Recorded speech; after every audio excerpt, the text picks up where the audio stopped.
October 1st. Halloween is among us, my friends. Candy, sweet treats, costumes, and decorations. And if you're anything like me, burning Halloween candles is tradition. It's a part of the holiday. Spooky fragrances that provoke the playful associations of skeletons, ghosts, ghouls, and goblins, creatures of the night. But that's not what I'm here to speak about today. In front of me, I have a collection of candles, a collection called Witch's Brew. These candles are produced by a United States-based candle company called Coventry Creations. And they're now celebrating their 25th anniversary. Now, Coventry Creation does not promote these products as being novelty or Halloween goods. Instead, they suggest that these candles encapsulate the power, the energy to unlock the magic maker within yourself. And as they say, they are the physical, the emotional, and spiritual representation of change and transformation. And when you're using words like that to describe candles, you better believe you're going to intrigue me. I've been anticipating this moment for quite some time. Some might say it's the season of the witch. So my only question for you is, are you interested to know what that smells like? I don't know why I actually burned that candle out, because I need it. So I'll light that again. So to start, let's eliminate some of these candles burning myself here. Let's start with the original. It's called the original. The others are going to have proprietary names. So let's take a close look at what we're dealing with. On the front here, crafted with magic, Witch's Brew, Circle of Magic. Pictured, we have a cast iron cauldron with a viscous, bubbling, oozing purple goo of some kind. We have some fragrance notes. Frankincense, myrrh, and mugwort. Strengthen the spirit and enlighten the soul to energize and empower any witch's spell craft. And then underneath that we have a little excerpt to give some context behind this fragrance. By water, earth, fire, and air, this spell be strong, my intention fair. By the Lady and the Lord, in sacred space, my magic is poured. Brew, brew, my power grow. On a witch's prayer, my power flow. So we're given quite a bit of information. I do want to point out real quick, as you probably can see, this is a pillar candle. There is no vessel, there's no glass. It is wrapped in some cellophane at the moment and has a paper label. But this is 100% paraffin wax. And when you have a pillar candle, it's so that it can hold its form. There's always a higher ratio of wax to oil. So usually you have a difficult time smelling pillar candles cold. However, this is highly, highly aromatic. But I really, really need to know what this smells like in its melted state. So we're going to break out the aroma prison. We're going to take 5 grams of Witch's Brew, melted down inside of a mason jar, so that we're locking the fragrance inside of a vessel so that we can evaluate the fragrance, the aroma of this candle in its volatilized, in its melted state. So what we need to do is trim off 5 grams of this candle. And to do that, we have our digital scale. I just have an ordinary coffee filter. I'm going to put on the digital scale. And I'm just going to dive right into this candle, cut off 5 grams. What?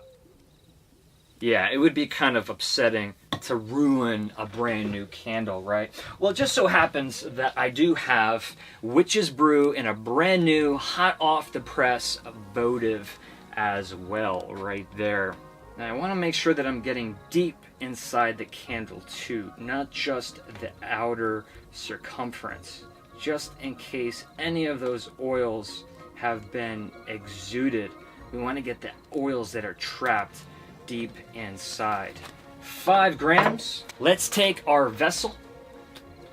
All of it is going into the jar. Seal the jar. All we have to do now is drop this into hot water, not boiling water, but a pot of hot water on the stove. It should only take a few moments. Down below here I have an electric kettle that will certainly get the job done.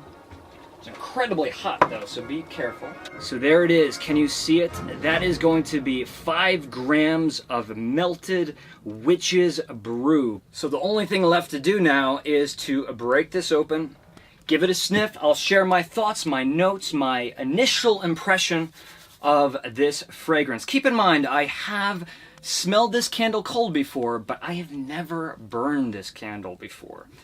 Oh man, that is intense. For 5 grams of wax, that is very intense.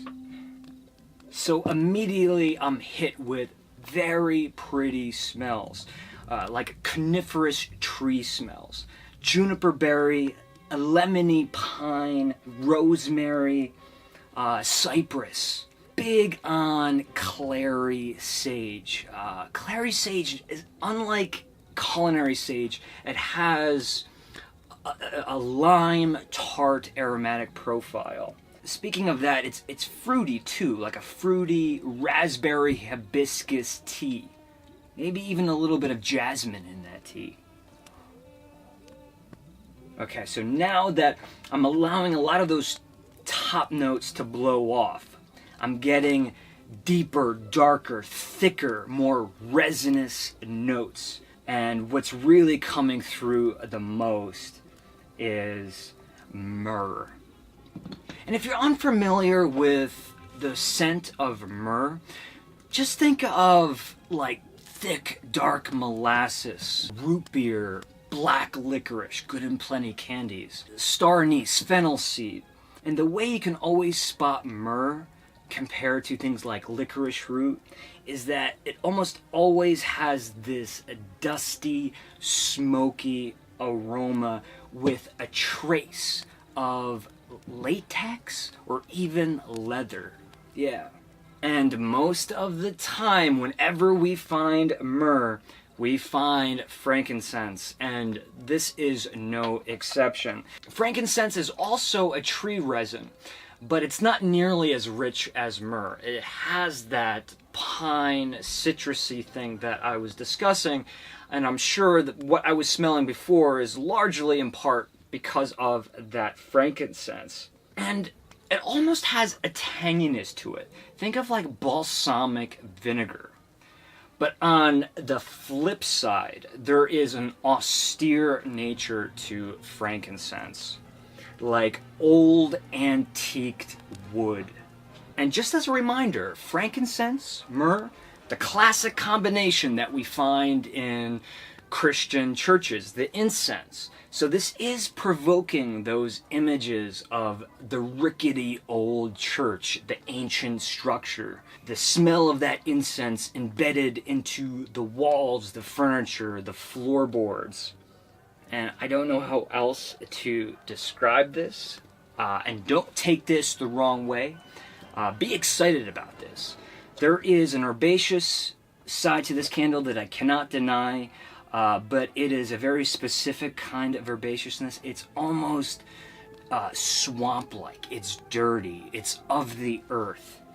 Fertile and moist and wet and saturated. Mossy. And as I've already stated, Coventry Creation says that this candle is in part constructed with frankincense, myrrh, and mugwort. Mugwort, I have to be honest, is something I was not very familiar with. So I did have to do a little bit of research. Now, mugwort is a noxious weed, but it's been used for thousands of years for medicinal purposes. This is a mugwort that's been harvested this past season. So what I did was I took that mugwort and steeped it in hot water, just like you would a cup of tea, but highly concentrated. And when I smelled it, I recognized some familiar aromas. It reminded me of marjoram and Thai tea. It has a tea quality to it, like you would imagine, but definitely very herbaceous and of the earth, like you just pulled it off the forest floor. And although Witch's Brew, this candle, doesn't state it on the back, it's very well known that this contains dragon's blood. Dragon's blood. If you don't know, yes, that is a real thing. And it's a pretty in-depth topic, but it's not blood. It's, to keep things simple for now, it's usually a proprietary blend from producer to producer of plant resins. And for this candle in particular, it just does add to that overall resinous smell. So let's try to wrap this all into one package. Imagine massive plumes of incense smoke in an old decrepit cabin with warped wood. In the fireplace you have a pot, a cauldron with herbs and highly fragrant exotic spices. Outside you have dried hay, sweet pine. You have that misty swamp covered in shrubs, dark amber. I'm telling you, if this doesn't remind you of a witch's cabin in the woods, I don't know what will. Foreboding, yet spellbinding, that is for sure. This is a special candle. Witch's Brew by Coventry Creations, the original scent. There it is. Let's move on.